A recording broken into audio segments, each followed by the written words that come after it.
সংস্কারের পাশাপাশি এনবিআর কর্মীদের এখন বিশ্বাস ও আস্থা বাড়ানো জরুরি। এতে রাজস্ব আদায়ে আরও ইতিবাচক ভূমিকা রাখবেন তারা, এমনটাই মনে করছেন বিশ্লেষকেরা। যৌক্তিক সংস্কারের আগে কর্মীদের মতামতকেও প্রাধান্য দেওয়ার পরামর্শ তাদের। আন্দোলনকারীরা বলছেন, বদলি প্রত্যাহার ও দুদক আতঙ্কে কাজে মনোযোগী হতে পারছেন না তারা। বান্ডেল থাকলে প্রতি সেনমানিতে টাকা বাঁচবে। বিকাশ সেনমানি বান্ডেল কিনে জিতুন প্রতি লেনদেনে।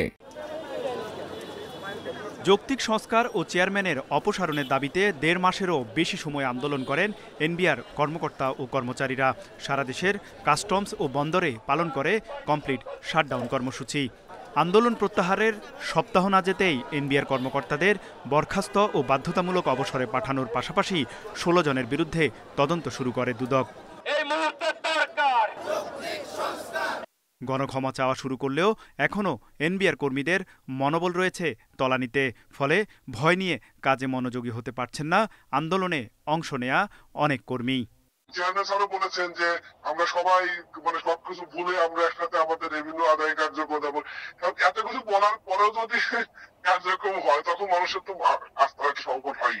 এনবিআর সংস্কারে আগামী ৩১ জুলাইয়ের মধ্যে প্রয়োজনীয় সকল সংশোধনী না আনা পর্যন্ত জারিকৃত অধ্যাদেশটি কার্যকর হবে না। তারই ধারাবাহিকতায় সংস্কার কার্যক্রম এগিয়ে নিতে ৬ সদস্য বিশিষ্ট একটি কমিটি গঠন করেছে রাজস্ব বোর্ড। বিশ্লেষকরা বলছেন, সংস্কার কার্যক্রমের পাশাপাশি রাজস্ব বিভাগকে আরও চাঙ্গা করতে কর্মীদের মনোবল বাড়ানো জরুরি। কাজ করে আপনারা বাংলাদেশের জনগণকে আশ্বস্ত করেন যে আপনারা বাংলাদেশের জন্য আপনাদের বিরাট ভূমিকা রয়েছে। আপনাদের কার্যক্রমের মাধ্যমে বাংলাদেশের এনবিআরে শৃঙ্খলা ফিরে আসবে। বর্তমান পরিস্থিতিতে কর্মীরা কতটা শৃঙ্খলায় ফিরেছে তা তাদের কাজের মাধ্যমে প্রমাণ করতে হবে। পাশাপাশি সংস্কার কাজে এনবিআর কর্মীদের মতামতকেও প্রাধান্য দেওয়ার আহ্বান বিশ্লেষকদের। যাদেরকে নিয়ে সংস্কার করা হবে তাদেরকে যদি আমরা কথা বলার সুযোগ না দিই এই কমিটিতে, তাহলে কিন্তু তাদের বক্তব্যগুলো কিন্তু এই সংস্কার কমিটির কাছে রিফ্লেক্টেড হবে না। ব্যবস্থাপনা বিভাগ এবং নীতি বিভাগের মধ্যে যেন তার সমন্বয় বা যোগসূত্র তৈরি হয়। দেশের স্বার্থে এবং কাঙ্ক্ষিত রাজস্ব আদায়ে সকল ভুল বোঝাবুঝির অবসান ঘটিয়ে সব পক্ষকে একসঙ্গে কাজ করার আহ্বানও বিশ্লেষকদের।